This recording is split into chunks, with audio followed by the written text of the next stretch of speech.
అస్సలాముఅలైకుం everyone, మరో మంచి రెసిపీతో మీ ముందుకు వచ్చేసాను. Welcome back to కాసిస్ kitchen. So ఇది వచ్చేసి నేను ఎప్పుడు మనం దొండకాయలు బెండకాయలు ఈ ఆఫీస్ సెషన్లో కంగారులో గబగబా కర్రీస్ వండేసుకొని వెళ్ళిపోతున్నాము. సో తిని బోర్ కొట్టేసింది నాకు. ఎందుకో ఇలా చేసుకోవాలనిపించి నేను ప్రిపేర్ చేశాను. చనా దాల్ లాగే చేశాను, కాకపోతే చనా అనేది కాబూలీ చనా కాదండి, మామూలుగా మన ఇంట్లో గుగ్గిళ్ళు ఉంటాయి కదా, వాటితో అయితే ప్రిపేర్ చేశాను నేను. సో ఎలా చేశాను ఏంటనేది ప్రాసెస్లోకి వెళ్ళిపోదాం. ఫస్ట్ అయితే శనగలను ఉడకబెట్టేసుకున్నాను నేను. ఉడకబెట్టేసుకొని పొట్టు తీసేసుకుంటున్నాను నేను. ఒక మిక్సర్ తీసుకొని ఒక మిక్సర్లో ఒక బాదం పప్పు ఒక 10, అలాగే శనగ్గింజలు, అలాగే ఎండు కొబ్బరి, ఇవన్నీ కూడా ఒకసారి మిక్సీ పట్టుకుంటున్నానండి. ఇవన్నీ బ్లెండర్లో వేసుకొని ఇవన్నీ మంచిగా మిక్సీ అయిన తర్వాత ఏమేమి వేసుకోవాలి ఏంటి అనేది నేను మళ్ళీ మీకు చెప్తాను. ఇది మంచిగా బ్లెండ్ చేసుకోండి. పచ్చిమిర్చి కూడా యాడ్ చేసేస్తున్నాను నేను దీంట్లోనే. ఇవన్నీ వేసుకొని ఒక్కసారి కచ్చపచ్చిగా పట్టేసిన ప్రాబ్లం లేదు, మళ్ళీ మనం మిక్సీ పట్టుకోవాల్సి వస్తుంది. ఇలా పడితే చాలు.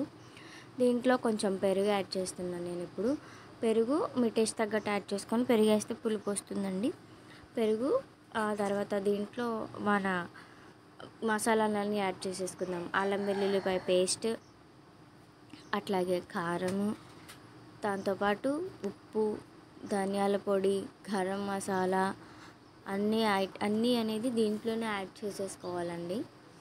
1 by 1 అనేది మీరు కారం ఎంత తింటారో అంత వేసుకోండి. ఎందుకంటే ఆల్రెడీ పచ్చిమిర్చి వేశారు కాబట్టి మీరు కారం అనేది చూసుకొని వేసుకోండి.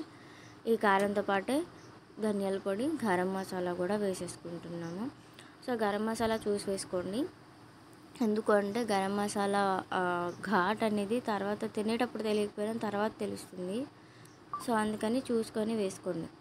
సో దీని తర్వాత కొంచెం పసుపు కూడా అనేది కూడా మేము యాడ్ చేసాము, సాల్ట్ కూడా యాడ్ చేసేసాము.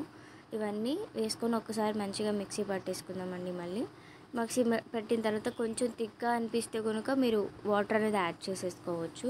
ఈ వాటర్ యాడ్ చేసుకొని మిక్సీ పట్టుకొని పక్కకు పెట్టుకొని, ఉల్లిపాయలు అనేది రౌండ్గా కోసి పక్కకు పెట్టుకున్నాను నేను ఇట్లాగా.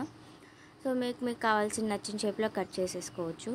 ఒక కడాయి తీసేసుకొని దాంట్లో బటర్ అలాగే ఆయిల్ కూడా యాడ్ చేస్తున్నాను నేను. ఒక 2 టేబుల్ స్పూన్ ఆఫ్ ఆయిల్ కూడా యాడ్ చేస్తున్నానండి. ఈ రెండింటిని యాడ్ చేసి కొంచెం బటర్ కరిగిపోయిన తర్వాత జీలకర్ర అలాగే కరివేపాకు కూడా యాడ్ చేస్తున్నాను నేను. ఇవి రెండు యాడ్ చేసుకొని ఒక్కసారి తిప్పుకున్న తర్వాత ఈ మసాలా పేస్ట్ ఏదైతే ఉందో అది కూడా యాడ్ చేస్తున్నాను. ఇవి రెండు యాడ్ చేసేసుకొని మంచిగా మిక్స్ చేసుకోవాలండి. ఇది మంచిగా ఈ బటర్లో మొత్తం మంచిగా మిక్స్ అయిపోయి మంచిగా ఒక్కసారి ఉడకాలండి. ఎప్పుడైతే అంత మంచిగా ఉడుకుతుందో అప్పుడు ఆయిల్ అనేది రిలీజ్ చేస్తుంది బయటికి, అప్పుడు మనం ఇది రెడీ అయిపోయినట్టే. ఎప్పుడు జనరల్గా తినే కర్రీస్ తినడం ఇష్టం లేకపోతే ఏం తింటాము అనిపిస్తే ఇది ఒకసారి ట్రై చేసి చూడండి. సింపుల్గా క్విక్గా కూరగాయలతో పని లేకుండా బయట నుంచి ఏం తెప్పించుకున్నా మన దగ్గర ఉన్న వాటితోనే సింపుల్గా అయిపోతుంది.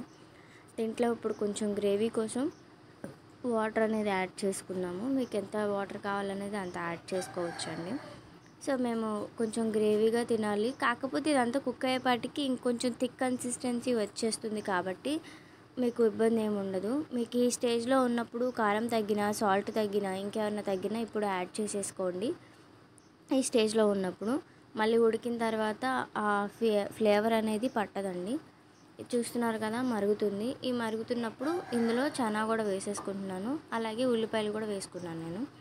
ఇవన్నీ వేసుకొని అన్నీ ఒక్కసారి మంచిగా మిక్స్ చేసుకోవాలండి.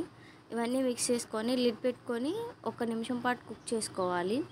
ఈ కన్సిస్టెన్సీ అంతా దగ్గరగా అవ్వాలి. ఉల్లిపాయ కూడా దీంట్లో ఉడికిపోతుందండి కంప్లీట్గా. ఆ ఉడికే వరకు కుక్ చేసుకుంటే సరిపోతుంది. ఆల్రెడీ మనం ఉడకపెట్టేసి పక్కకు పెట్టుకున్నాం కాబట్టి శనగల్ని అది ఉడకబెట్టేసి పైన పొట్టు తీసేసాను నేను, అంతే. మామూలు శనగలేండి ఇవి. మీ దగ్గర కాబూలీ శనగలు ఉన్నా కూడా చేసుకోవచ్చు ఇలాగా. అంతేనండి కర్రీ. మంచిగా వేడివేడి అన్నంలో మంచిగా సర్వ్ చేసుకుని తింటే చాలా టేస్టీగా ఉంటుంది. మీరు ఎప్పుడైనా ఇలా ట్రై చేస్తారా? మీరు ఎప్పుడైనా ఇలా ట్రై చేస్తే కమెంట్ బాక్స్లో కమెంట్ చేయండి. ట్రై చేయకపోతే ఒక్కసారి ట్రై చేయండి. ట్రై చేయాల్సిన రెసిపీ.